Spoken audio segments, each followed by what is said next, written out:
6. Matthieu 6, du 24e au 34e verset. C'est un texte un peu long, mais il faut le lire. Matthieu 6, verset 24 à 34, qui nous dit: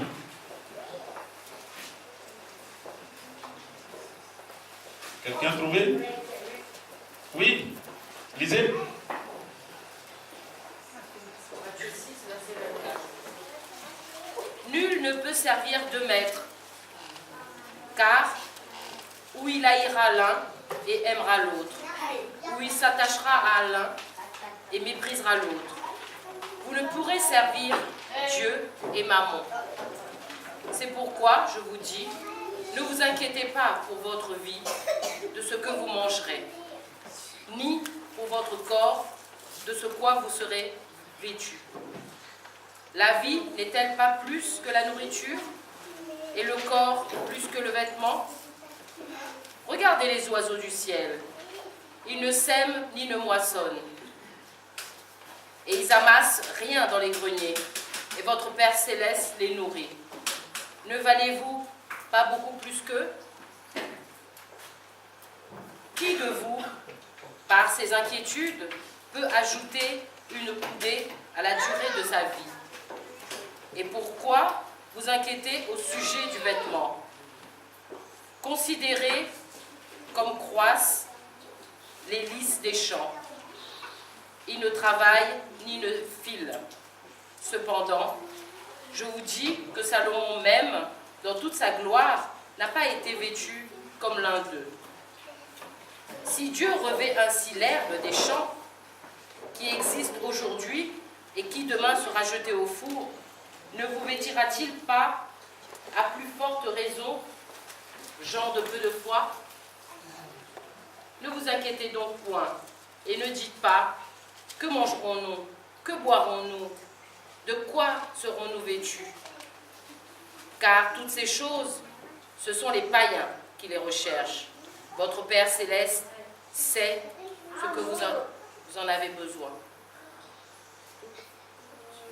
Cherchez premièrement le royaume et la justice de Dieu, et toutes ces choses vous seront données par-dessus. Ne vous inquiétez donc pas du lendemain, car le lendemain aura soin de lui-même. À chaque jour suffit sa peine. Amen. Amen. Que le Seigneur nous bénisse. Amen. Ne vous inquiétez de rien. C'est là le thème de mon message. Ne t'inquiète de rien. Est-ce que la chorale connaît cette chanson? Ne t'inquiète de rien. Ah! Alléluia. Le thème de mon message ce matin, c'est ne t'inquiète de rien. N'inquiétez-vous de rien. Que le Seigneur nous aide. Vous connaissez beaucoup ce qu'on appelle l'inquiétude. L'inquiétude est quelque chose à éviter dans sa vie. L'inquiétude, c'est un danger. L'inquiétude est une puissance qui détruit la joie, qui détruit le courage, qui détruit la vie de quelqu'un. L'inquiétude. L'inquiétude conduit même au suicide. L'inquiétude est une force maléfique et diabolique qui prend ou saisit quelqu'un, l'amène à perdre toute sa joie. Évitez l'inquiétude. Dis à celui qui est à côté de toi, évite l'inquiétude. Évite l'inquiétude. Il y a beaucoup de choses que nous évitons ici, dans ce monde. Nous évitons les accidents. Nous évitons les feux rouges. Quand quelqu'un est en train de conduire, il voit un feu rouge comme ça. Le frère là, elle voit. Pourquoi? Parce que si tu fais erreur, la police va te corriger. Si le feu rouge ne t'a pas corrigé, la police, lui, va te corriger.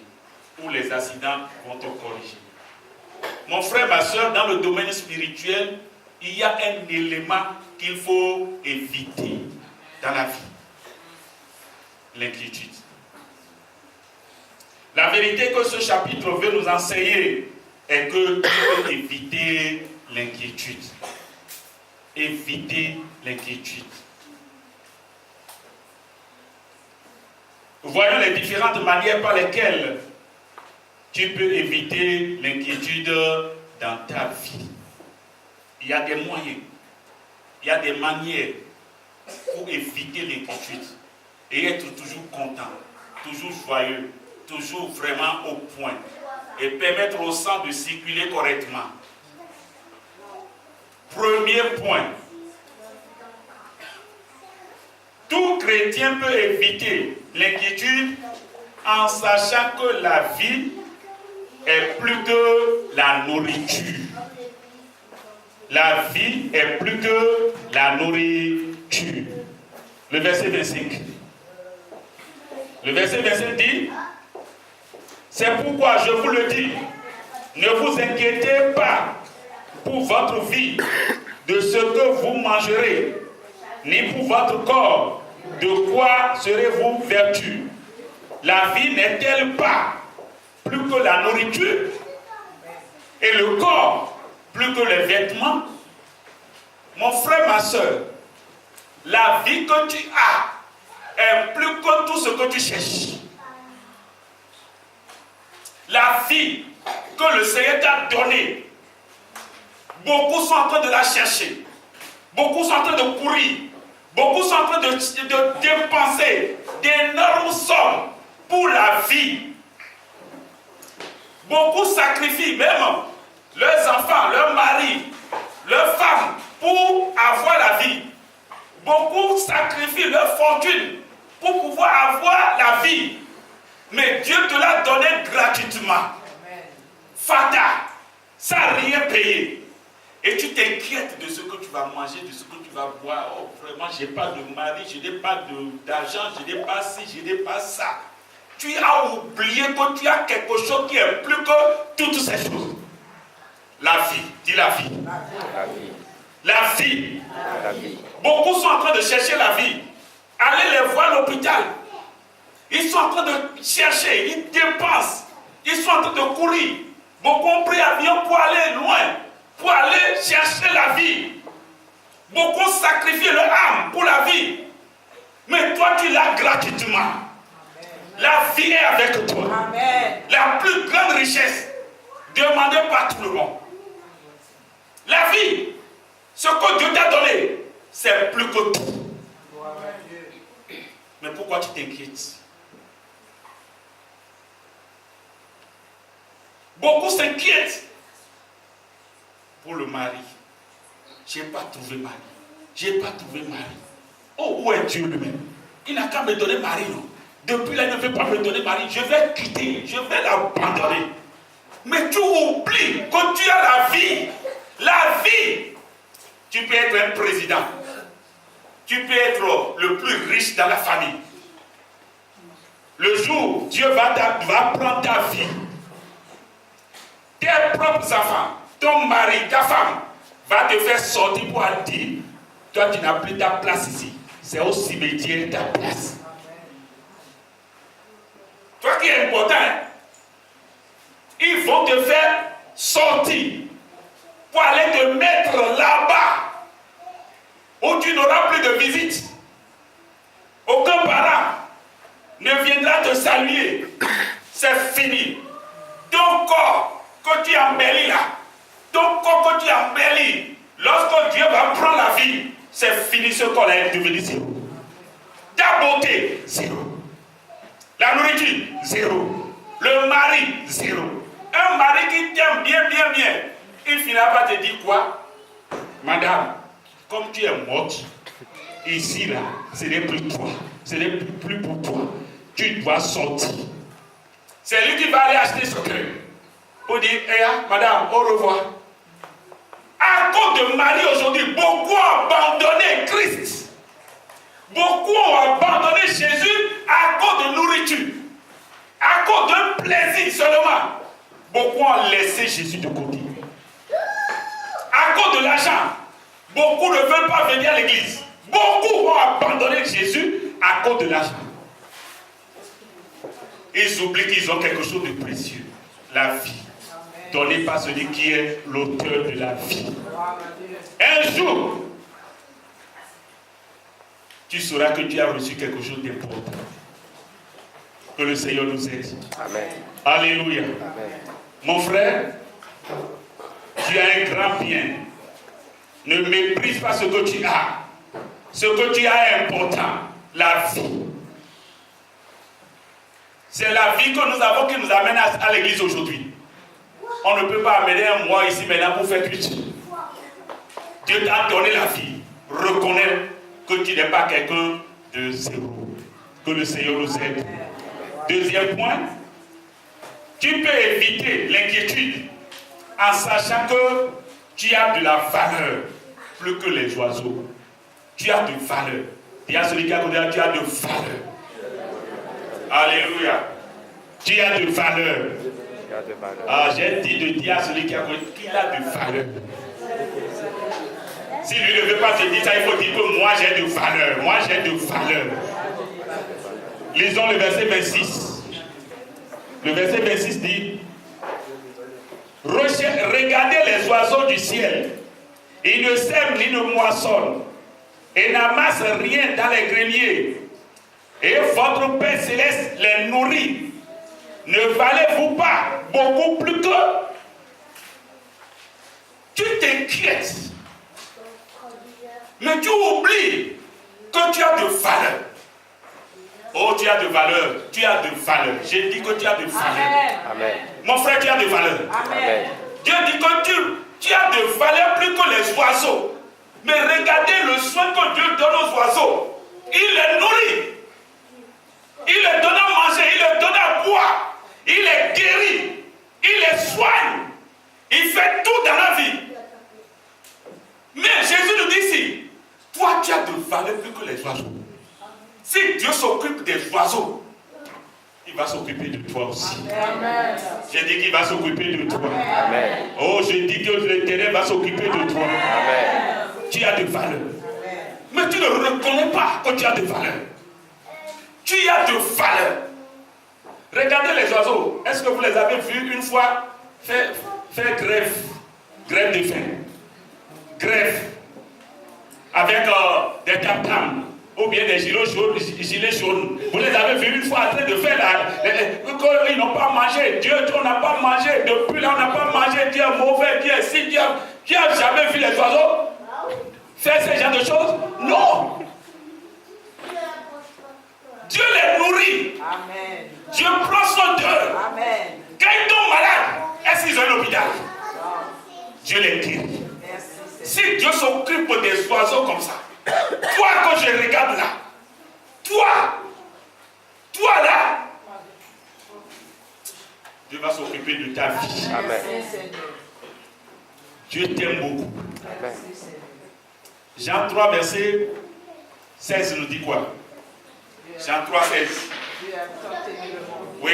Il a donné son Fils unique, afin que quiconque croit en lui ne périsse point, mais il ait la vie éternelle. Dieu a tant aimé le monde. Dieu t'a tant aimé. Dieu t'aime. Amen. Mon frère, Dieu t'aime. Amen. Ma soeur, Dieu t'aime. Amen. Il t'aime plus que ton mari. Il t'aime plus que ta femme. Amen. Il t'aime plus que tes parents. Amen. Il t'aime plus que tes enfants. Amen. Dieu t'aime plus que le président. Amen. Dieu t'aime plus que le pasteur. Amen. Il t'aime. C'est vrai. Tu as de valeur à ses yeux. Alléluia. Il a donné son fils à cause de toi. Merci, Seigneur. Dieu t'a donné son fils. Merci. Son unique fils. Il la regarde. Et on est en train de le crucifier. Il sent la douleur. Il dit non. C'est vrai, je sens douleur. Mais j'aime trop cette sœur. J'aime trop ce frère. J'aime trop cette fille. J'aime trop cet enfant. J'aime trop ce papa. J'aime trop cette maman. C'est pourquoi Jésus, tu dois mourir. Tu dois mourir pour pouvoir sauver celle-là que j'aime. Celui-là que j'aime. Gloire à Dieu. Mon frère, tu as de valeur. Ce que tu as, si tu n'apprécies pas, tu vas dire que ben, vraiment, je n'ai rien. Mais il faut apprécier. Apprécie la vie, la valeur que tu as devant Dieu. Quand tu apprécies, l'inquiétude va partir. Alléluia. Apprécie. Tu as de valeur. Si Dieu nourrit les oiseaux, si Dieu s'occupe des oiseaux, pourquoi il ne va pas s'occuper de toi? Et tu t'inquiètes du matin au soir. Certains, leur pensée, c'est l'inquiétude. Tout ce qui sort de leur bouche, c'est l'inquiétude. Ils dorment en s'inquiétant. Ils se réveillent en s'inquiétant. Comment tu peux vivre comme ça et être à l'aise? Tu as de valeur. Tu as une grande valeur devant le Seigneur. C'est pourquoi il a envoyé son fils mourir à cause de toi. Tu n'es pas zéro. Dis, je ne suis pas zéro. Regarde ton mari, regarde ta femme, regarde ton enfant, regarde celui qui est à côté de toi et lui dit, je ne suis pas zéro. Je ne suis pas zéro. Si toi tu me crois zéro, moi je ne suis pas zéro. Alléluia.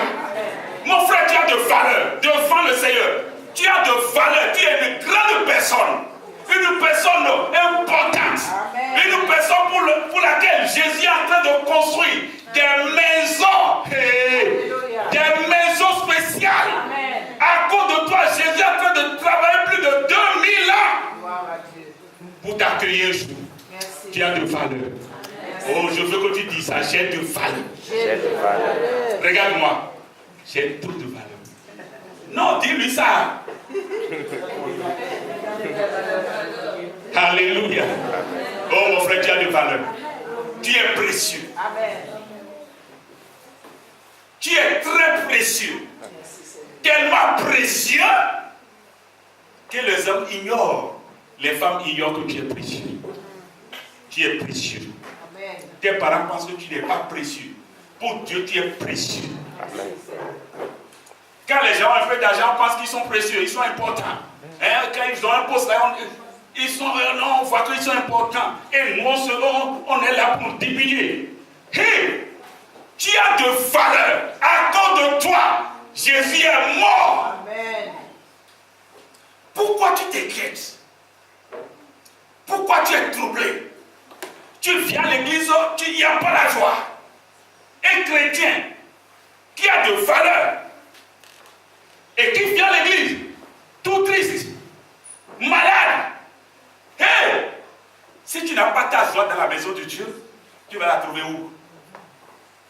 C'est parce que tu ne connais pas qui tu es. Tu es important. Alléluia. Amen. C'est pas à cause de toi que moi j'ai quitté le Bénin pour venir ici. C'est à cause de toi, c'est parce que tu as de valeur. Nos dirigeants ont compris qu'il y a quelqu'un ici qui a de valeur. Viens, laisse ta famille, saute et viens ici. L'aider à aller au ciel. Tu as de valeur. Le ciel.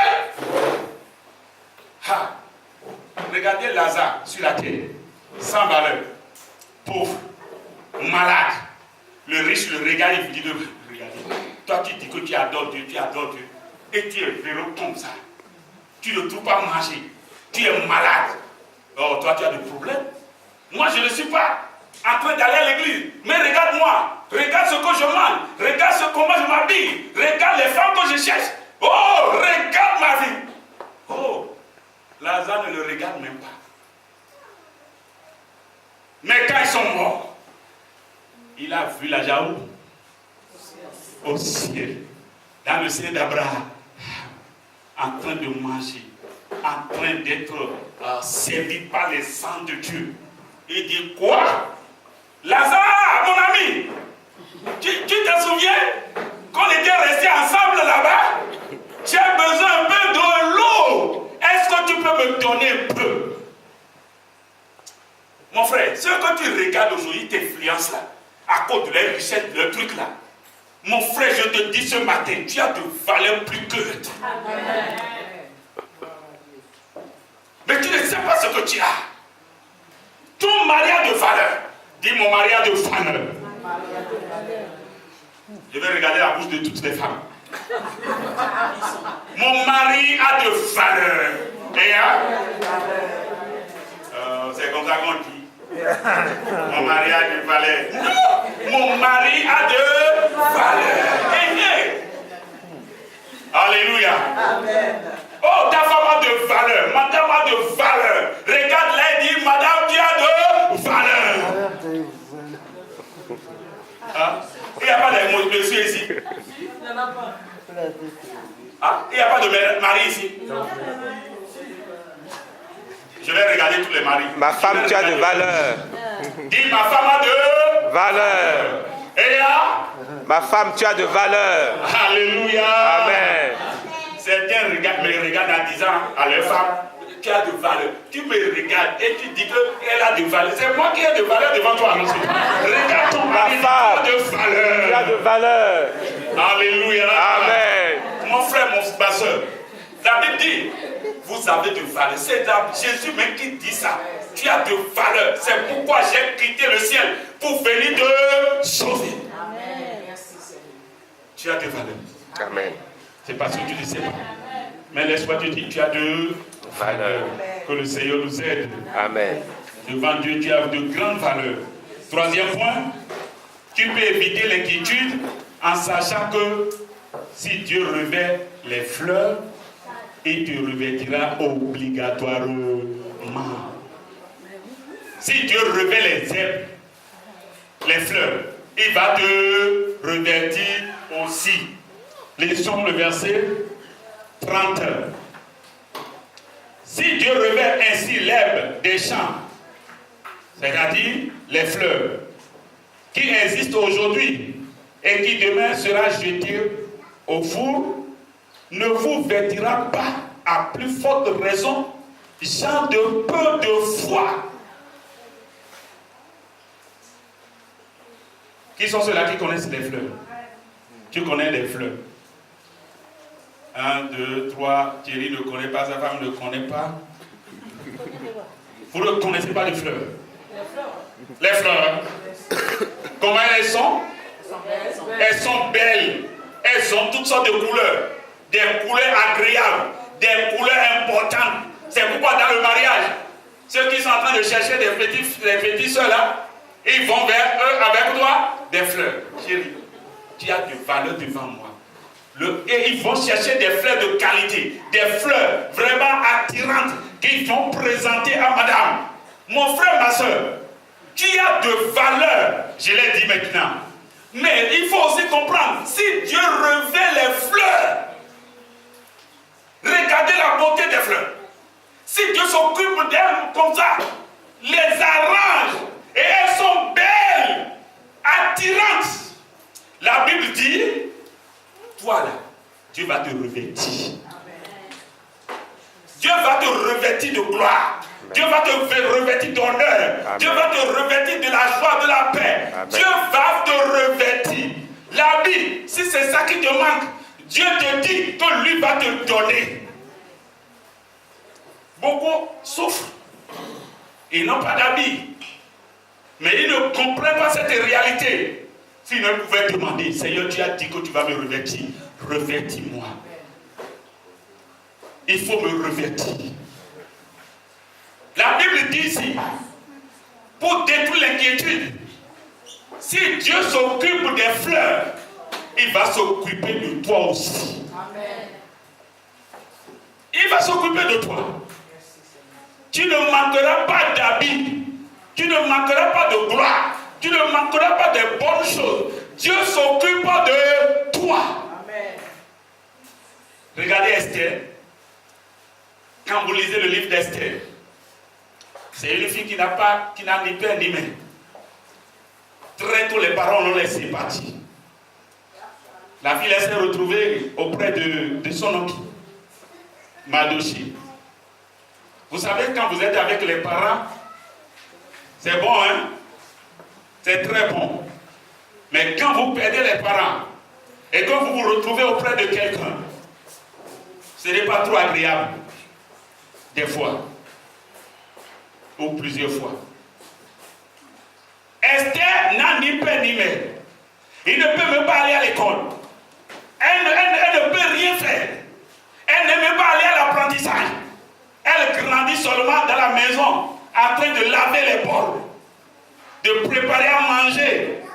aux enfants de son oncle. Mais Dieu a un plan sur ta vie, sa vie. Dis à celui qui est à côté de toi, Dieu a un plan sur ta vie. Dieu a un plan sur ta vie. Alléluia. Amen. Dieu a un plan sur ta vie, mon frère. Jeune garçon, jeune fille, papa, maman, Dieu a un plan sur votre vie. Amen. Toi-même dis que Dieu a un plan sur ma vie. Dieu a un plan sur Alléluia. Dieu a un plan sur ta vie.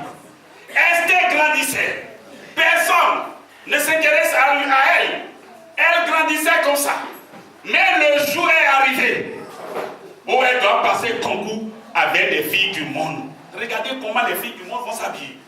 Et regardez comment Esther va s'habiller. Celui qui n'a ni père ni mère. Celui qui est esclave. Regardez comment il s'habille pour aller au concours. Et quand elle allait, la gloire de l'Éternel l'a revêtue.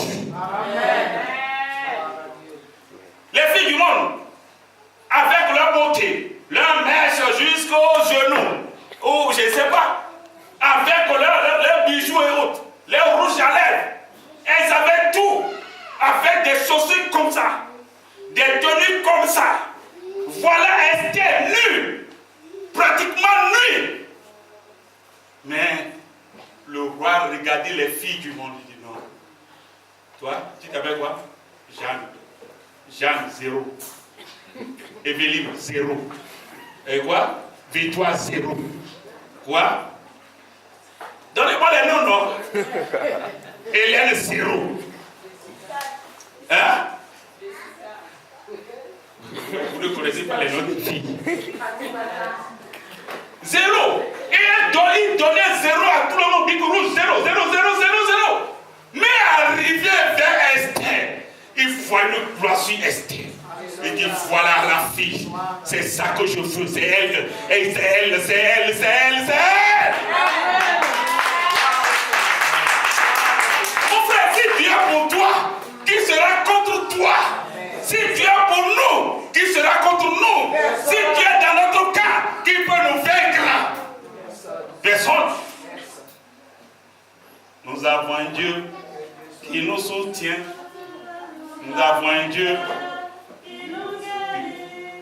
Son nom est le Dieu Tout-Puissant. Il est le même hier, aujourd'hui. Son nom est le Dieu Tout-Puissant. Il est le même hier, aujourd'hui. Nous avons un Dieu. Un Dieu qui se soucie de nous. Qui veut nous revêtir de gloire, d'honneur, de magnificence. Il veut faire tout dans notre vie. Oh, comme un bébé. Comme un bébé, nous sommes dans les mains du Seigneur. L'Éternel est mon berger. Je ne manquerai de rien. L'Éternel est ton berger. Tu ne manqueras de rien. Pourquoi tu t'inquiètes? Pourquoi tu te vois 0? Tu n'es pas 0. Même si ton mari t'abandonne, même si les parents t'abandonnent, même si ton patron te rejette, mon frère, ma soeur, tu n'es pas 0. Tu as de valeur. Dieu va te revêtir. Amen. Il va te revêtir. Amen. Il va te revêtir. Amen. Dieu va te revêtir. Amen. Alléluia. Amen. Oh, que le Seigneur soit loué. Amen. Esther admise au concours. Les jeunes filles se sont regardées. Vous savez ce que Anna disait à Françoise le jour-là? François, toi tu t'es habillé comme ça correctement. Et le roi ne t'a pas vu. L'autre aussi, mais toi, il ne t'a pas vu aussi. Et comment? Quel malheur pour nous ce matin. Et Elisabeth, tu n'es pas admis aussi? Non. Oh. Et c'est Esther qui est admise. Tu seras admise au nom de Jésus. Amen. Tu seras admis au nom de Jésus. Amen. Ne crains rien, l'Éternel est avec toi. Amen. Dieu est avec toi. Il va t'habiller au nom de Jésus. Amen. Habiller de gloire, de bénédiction au nom de Jésus. Quatrième point, tu peux éviter l'inquiétude en sachant que ce sont les païens qui recherchent ces choses. C'est les païens qui les recherchent. Lisons le verset 32a. 32a. Car à toutes ces choses, ce sont les païens qui les recherchent. Mari, femme, enfant, tout, habit, manger, c'est les païens qui courent. Mais toi, chrétien aussi, tu cours aujourd'hui jusqu'à ce que tu n'as même plus le temps pour Dieu. Non, n'imitez pas le monde. N'imitez pas les gens du monde. Ne cherchez pas à faire comme les gens du monde. Eux, ils n'ont pas Dieu. Eux n'ont pas Dieu dans leur vie. Ils n'ont pas d'espoir. Donc il faut courir. Mais toi, tu as d'espoir. Tu as un Dieu qui pense à toi. Un Dieu qui se soucie tellement de toi. Qui veut changer ta vie. Ordonner ta vie. Mettre de gloire dans ta vie. De l'ordre dans ta vie. Amen. Ne sois pas comme les gens. Eux, ils courent parce qu'il n'y a pas d'espoir pour eux. Il ne faut pas courir comme eux. Il ne faut pas faire comme eux. Dieu est avec toi. Amen. La Bible dit, les lionceaux éprouveront de la disette et la faim. Mais ceux qui cherchent l'Éternel ne seront privés d'aucun bien. Dis à celui qui est à côté de toi, tu ne seras privé d'aucun bien. Tu ne seras privé d'aucun bien. Oh, il faut parler trop doucement là. Amen. Dis-lui ça avec foi. Tu ne seras privé d'aucun bien. Tu ne seras privé d'aucun bien. Alléluia. Amen. Aucun bien. Si c'est mari, Dieu va te donner. Si c'est enfant, il va te donner. Si c'est l'argent, il va te donner. Si c'est mari, il va te donner. Tous les biens appartiennent à Dieu. Il va te donner. Il ne faut pas courir comme les autres. Non. Tu es un Dieu. Tu as quelqu'un qui te défend et qui défend ta cause. Il ne te laissera pas. Amen. La Bible dit, s'il arrivait même qu'une femme laisse son enfant qu'il allaite, lui, l'Éternel Dieu, il ne va pas te délaisser. Il ne va pas t'abandonner.